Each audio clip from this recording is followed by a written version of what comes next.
సాయిరామ్ సమర్థ సద్గురు సాయినాథ్ మహారాజ్ కి జై. హాయ్ ఫ్రెండ్స్, అందరికీ నమస్తే అండి. వెల్కమ్ టు బ్యాక్ సాయిబాబా అందరివాడు ఛానల్ చూస్తున్న ప్రతి ఒక్కరికి నా ధన్యవాదాలండి. అలాగే ప్రతి ఒక్కరికి ఎప్పుడు కూడా మన బాబా గారి ఆశీర్వాదం ఉండాలని నేను మనస్ఫూర్తిగా కోరుకుంటున్నాను. ఫ్రెండ్స్, ఈ రోజు ఎంతో ముఖ్యమైన రోజు అండి. అదేంటంటే మహాశివరాత్రి కదా ఫ్రెండ్స్. మహాశివరాత్రి సందర్భంగా మీకు మీ కుటుంబ సభ్యులు అందరికీ కూడా మహాశివరాత్రి శుభాకాంక్షలు అండి. మీకు మీ కుటుంబ సభ్యులందరికీ కూడా ఎప్పుడు మంచి జరగాలని, ఎప్పుడు మీరు సంతోషంగా ఉండాలని, ఆ బాబా గారి ఆశీర్వాదం, ఆ పరమేశ్వరుడు ఆశీర్వాదం ఎల్లప్పుడూ ఉండాలని నేను మనస్ఫూర్తిగా కోరుకుంటూ ఈ వీడియోతో స్టార్ట్ చేస్తున్నాను. ఫ్రెండ్స్, ఈ రోజు వచ్చేసి మన బాబా గారు మనకి అందిస్తున్న సందేశం ఏమిటో ఇప్పుడు చూద్దామండి. వీడియో చూసే ముందు నాదొక చిన్న రిక్వెస్ట్ అండి. అదేంటంటే ఎవరైతే మన ఛానల్ కొత్తగా చూస్తున్నారో వారు ఇప్పటి వరకు మన ఛానల్ సబ్స్క్రైబ్ చేసుకోకపోతే ప్లీజ్ ఫ్రెండ్స్ వెంటనే మన ఛానల్ని సబ్స్క్రైబ్ చేసుకోండి. అలాగే పక్కనున్న కన్సెంట్ నెట్వర్క్ చేసుకోండి. మీకు నచ్చితే తప్పకుండా లైక్ చేయండి, కామెంట్ చేయండి, మీ ఫ్రెండ్స్కి మీ బంధువులందరికీ కూడా షేర్ చేయండి. అలాగే మన బాబా గారు చెప్పిన విధంగా నేను ప్రతి గురువారం కూడా ఈ సాయి అన్నదానం చేస్తున్నానండి.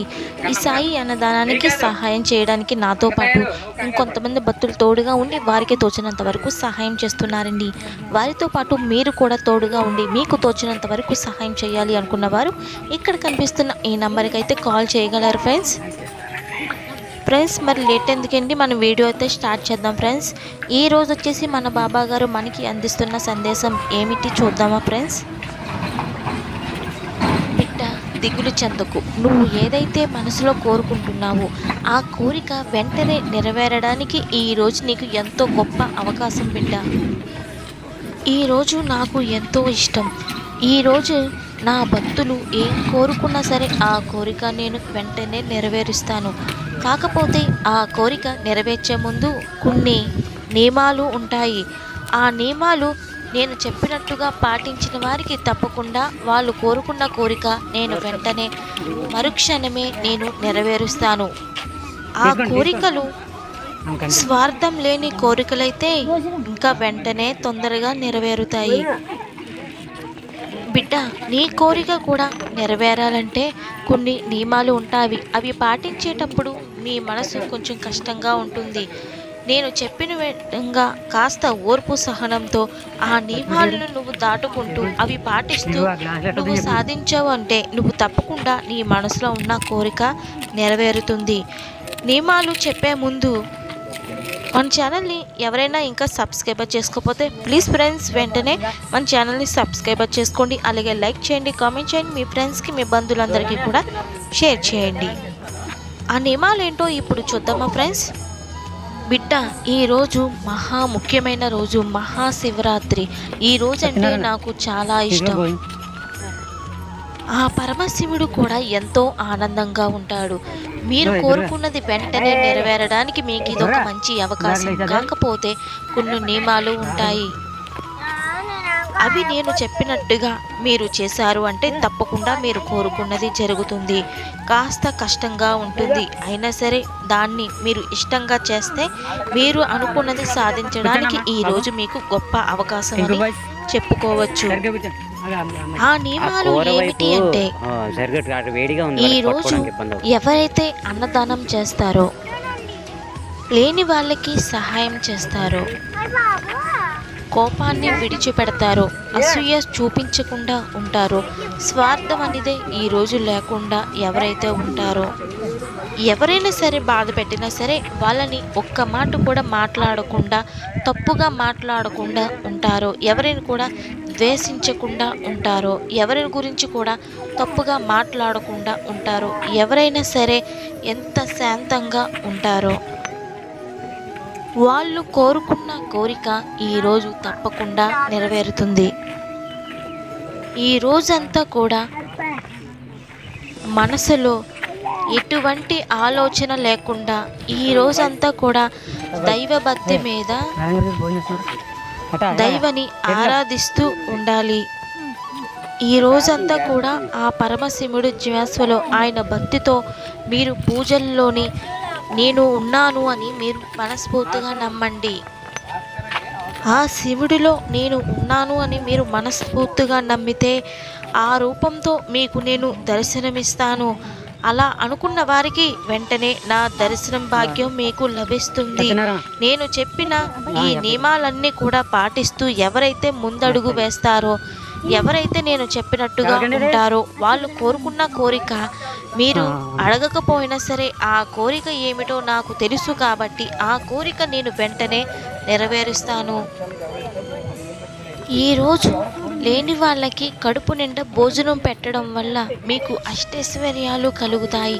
మీరు తెలుసో తెలియకో ఎటువంటి పాపాలు ఉన్నా సరే ఆ పాపాలన్నీ కూడా మీరు చేసే ఈరోజు అన్నదానంతో అవన్నీ కూడా తొలగిపోతాయి.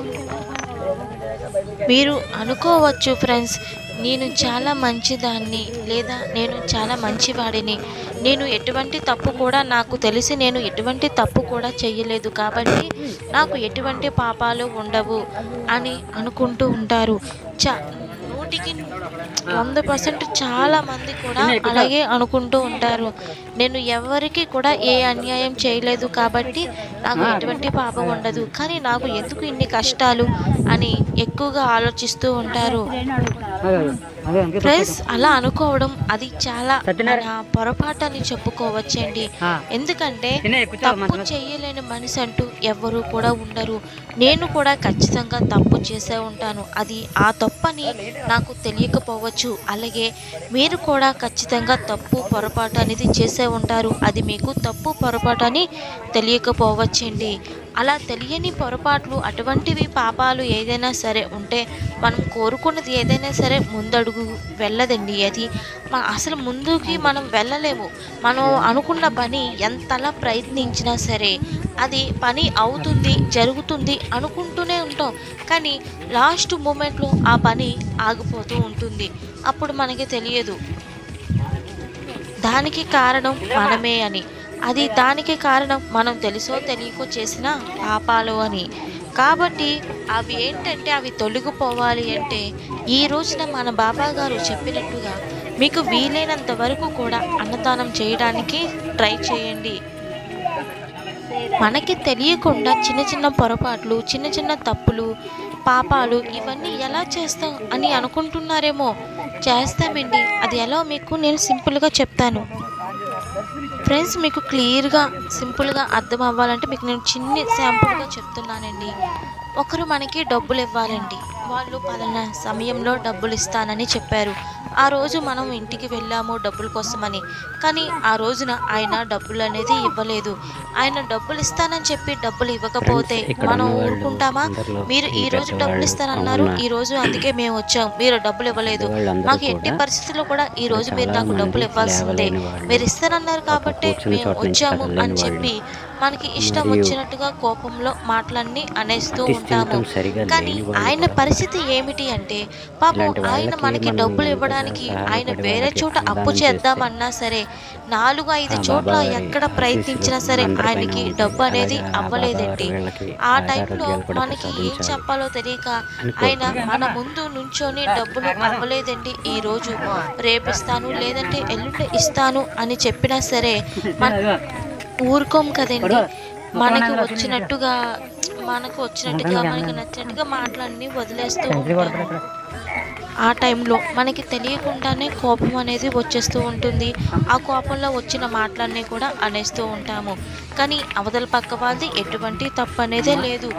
అటువంటి తప్పు లేనప్పుడు మన కోపంలో మనకి ఇష్టం వచ్చినట్టుగా మాటలన్నీ అనేస్తున్నాము అంటే అది పాపమేనండి. అవతలేపు తప్పు లేనప్పుడు మనం అంటున్నాము అంటే అది నిజంగా చాలా పెద్ద పాపం, చాలా పెద్ద తప్పు కూడానండి. కానీ అది మనం తెలిసి చెయ్యట్లేదు. అది మనం తప్పు అని కూడా తర్వాత ఏమీ ఆలోచించమండి. ఎందుకంటే వాళ్ళు డబ్బులు ఇస్తానన్నాడు కాబట్టి మనం వెళ్ళాము, వాళ్ళు డబ్బులు ఇవ్వలేదు కాబట్టి మనం తిట్టాము అని అనుకుంటాము అంతే. కానీ దాని వెనక అది చాలా పెద్ద తప్పు, చాలా పెద్ద పాపమే ఉందండి. ఎందుకంటే తను మనకి ఎంతగానో ప్రయత్నిస్తాడు డబ్బులు ఇవ్వాలి అని. కానీ ఆ డబ్బులు ఇవ్వడానికి ఎంతగా ప్రయత్నించినా ఆయనకి డబ్బులు అవ్వకపోతప్పటికి మన దగ్గరికి వచ్చి డబ్బులు లేవు అని చెప్తూ ఉంటాడు. మనం అన్ని మాటలన్నీ అనేకొల్దు వాళ్ళ మనసు ఇంకా గాయపడుతుంది. ఆ గాయపడినప్పుడు వాళ్ళు ఎంతగానో బాధపడతారండి. వాళ్ళు బాధపడినప్పుడు ఎప్పుడు అయితే బాధపడుతూ ఉంటారో అది మనకి పాపం కింద చుట్టుకుంటుంది. ఆ విషయం మనకి తెలియదండి. ఇది మీకు చాలా సింపుల్గా అండి. ఇటువంటి మనకి తెలియనివి కూడా ఎన్నెన్నో చేస్తూ ఉంటాము. బంధువుల్లో కానీ, స్నేహితుల్లో కానీ, ఇంట్లో ఉన్న బంధువుల మధ్యలో కానీ, ఎవరితో అయినా సరే ఎవరైనా మన కళ్ళ ముందు ఏదైనా చేశారనుకోండి, అది మనకి ఒక్కొక్కసారి నచ్చదు. వాళ్ళు కరెక్ట్‌గా చేసినా సరే అది మనకి నచ్చదు. మనమంటే వాళ్ళకి నచ్చదు కాబట్టి వాళ్ళు మనల్ని తిట్టుకుంటున్నారేమో, వాళ్ళు మనల్ని ఇచ్చేస్తున్నారేమో అనుకోని మనం కూడా వాళ్ళని తిట్టుకోవడం మొదలు పెడతా ఉంటాము. కానీ వాళ్ళు ఎప్పుడు కూడా మనల్ని అలా తిట్టుకోలేదనుకోండి, అది కూడా పాపమే. కాబట్టి మనం తెలుసో తెలియకో చేసిన పాపాలు అంటే ఇవేనండి. ఇవన్నీ కూడా తొలగిపోవాలంటే మన బాబా గారు చెప్పినట్టుగా ఈరోజు మీకు తోచినంత వరకు, మీకు వీలైనంత వరకు కూడా అన్నదానం చేయడానికి ట్రై చేయండి. ఓకేనా ఫ్రెండ్స్? ఈ వీడియో మీకు నచ్చిందని అనుకుంటున్నానండి. నచ్చితే కనుక తప్పకుండా లైక్ చేయండి, కామెంట్ చేయండి, మీ ఫ్రెండ్స్కి, మీ బంధువులందరికీ కూడా షేర్ చేయండి. మళ్ళీ వీడియోలో మన సాయి సందేశంతో కలుసుకుందాం. ఓం సాయిరామ్.